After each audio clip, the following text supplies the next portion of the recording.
Hello sir, నమస్తే. నమస్తే ప్రియా.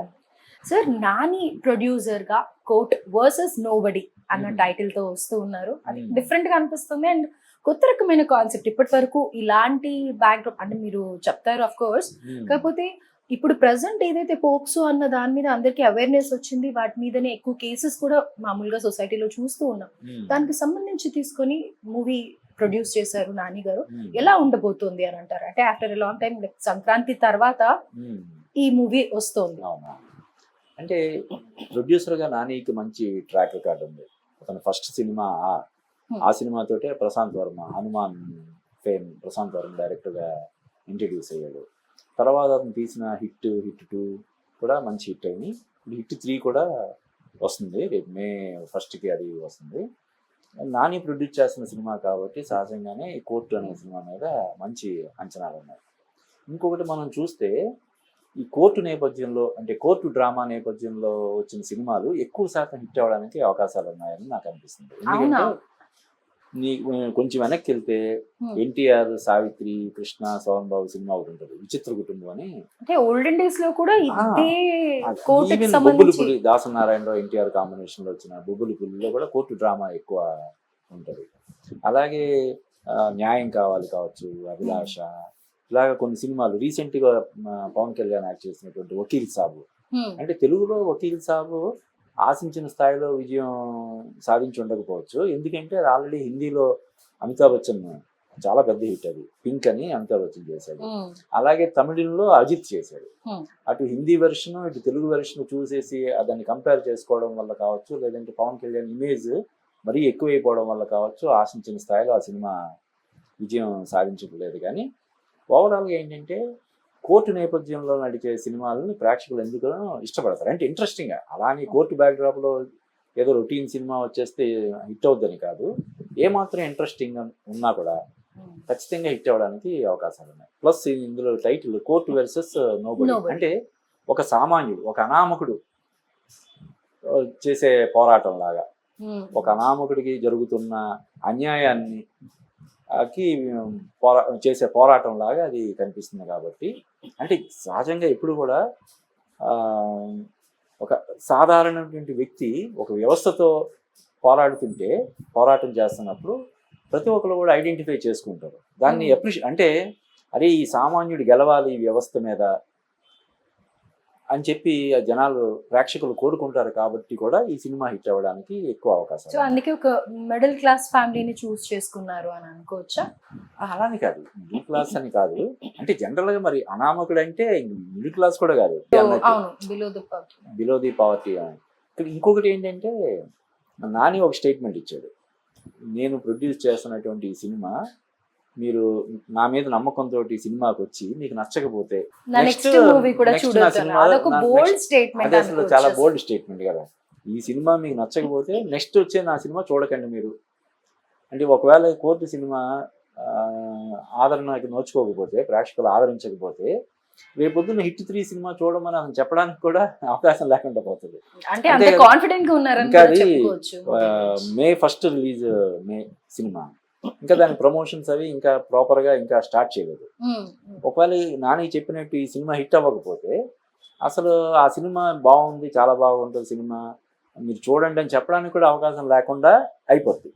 అందువల్ల కూడా ఈ సినిమా ఖచ్చితంగా, అంటే నాని ఒక స్టేచర్ ఉన్నవాడు, క్రెడిబిలిటీ ఉన్న హీరో కాబట్టి అతను సినిమా అతనికి బాగా నచ్చి ఉండకపోతే ఇది ఖచ్చితంగా జనాలకి ఎక్కుతుంది, జనాలు కూడా బాగా ఆదరిస్తారు అనే నమ్మకం కలిగి ఉండకపోతే అంత బోల్డ్ స్టేట్మెంట్ ఇవ్వడు.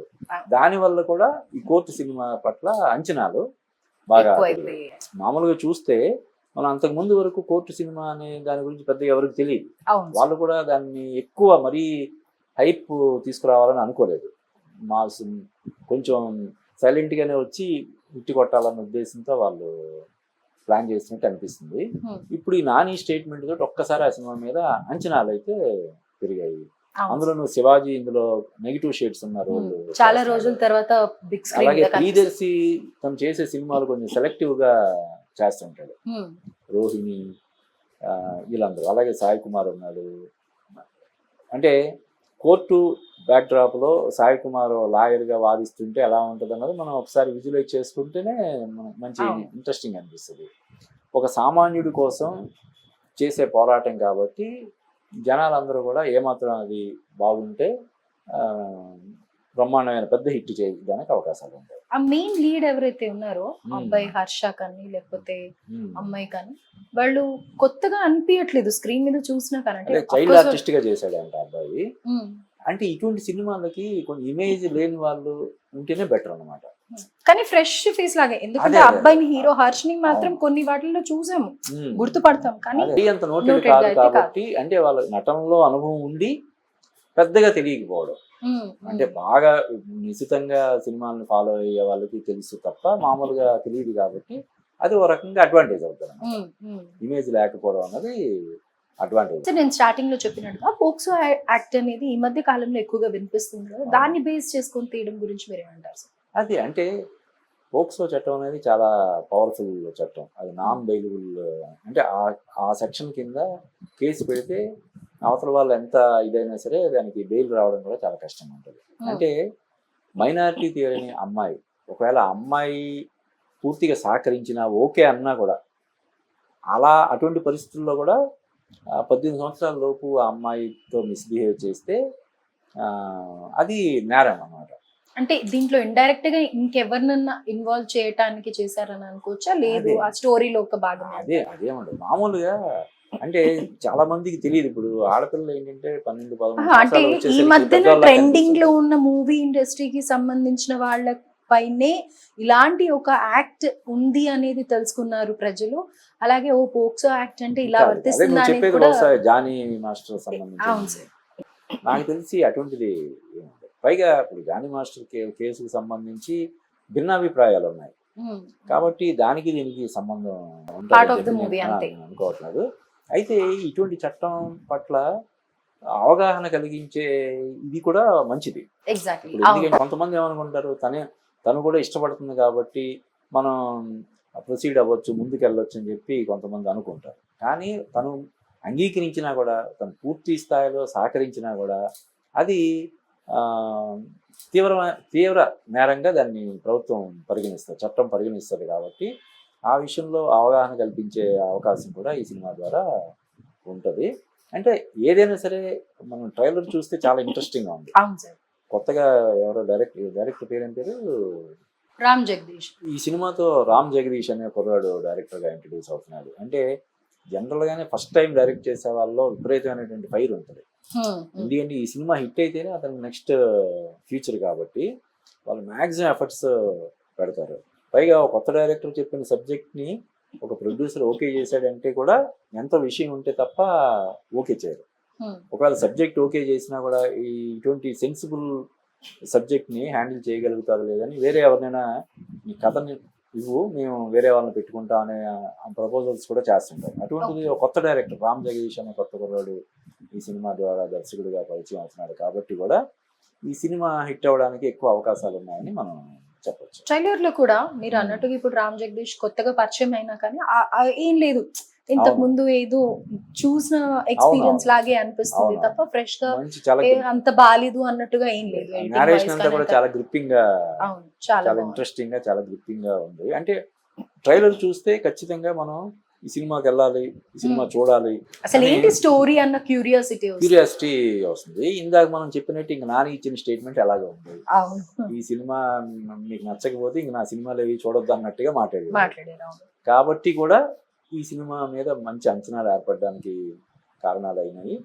హిట్ అవ్వడానికి కూడా ఎక్కువ అవకాశాలు ఉన్నాయి. ట్రైలర్ అయితే చాలా ఇంట్రెస్టింగ్ గా ఉంది. అండ్ మ్యూజిక్ డైరెక్టర్ ని కూడా సార్ షార్ట్ ఫిల్మ్స్ లో కానీ లేకపోతే ఇండివిజువల్ మ్యూజిక్ ఆల్బమ్స్ చేస్తాడని కూడా విజయ్ బుల్గన్ వేరే సినిమాలు కొన్ని రీసెంట్ గా కొన్ని అది నా పెళ్ళాం సాంగ్ ఉంది కదా ఒకటి, అది చాలా హిట్ అయింది. అతను విజయ్ బుల్గన్ సినిమాలు కూడా అతను చేశాడు సెలెక్టివ్ గా. ఫేవరెట్ నా పెళ్ళాం సాంగ్ అన్ని అంటే ఒక సినిమాకి అన్ని కలిసి వస్తేనే ఆ సినిమా హిట్ అవుతుంది. మ్యూజిక్ కానీ, సినిమాటోగ్రఫీ కానీ, ఎడిటింగ్, ఇవన్నీ సమపాలలో ఇది ఉంటేనే సినిమా హిట్ అవ్వడానికి అవకాశాలు ఉంటాయి. ఈ సినిమాకి అన్నీ కూడా కలిసి వచ్చినట్టు అనిపిస్తున్నాయి, అన్నీ బాగున్నాయి. నేరేషన్ చాలా గ్రిప్పింగ్ గా ఉంది, ఫోటోగ్రఫీ, సినిమాటోగ్రఫీ ఇవన్నీ ట్రైలర్ని బట్టి మనం ఇవన్నీ మనం జడ్జ్ చేయలేం. కానీ ఓవరాల్ గా ట్రైలర్ వరకు మాట్లాడితే సినిమా థియేటర్లకి జనాలను రప్పించడానికి అవసరమైనటువంటి ఇది ఇంట్రెస్టింగ్ క్వాలిటీస్ ట్రైలర్లో ఉన్నాయి. సినిమా కూడా హిట్ అవ్వడానికి ఎక్కువ అవకాశాలు ఉన్నాయి. నైస్.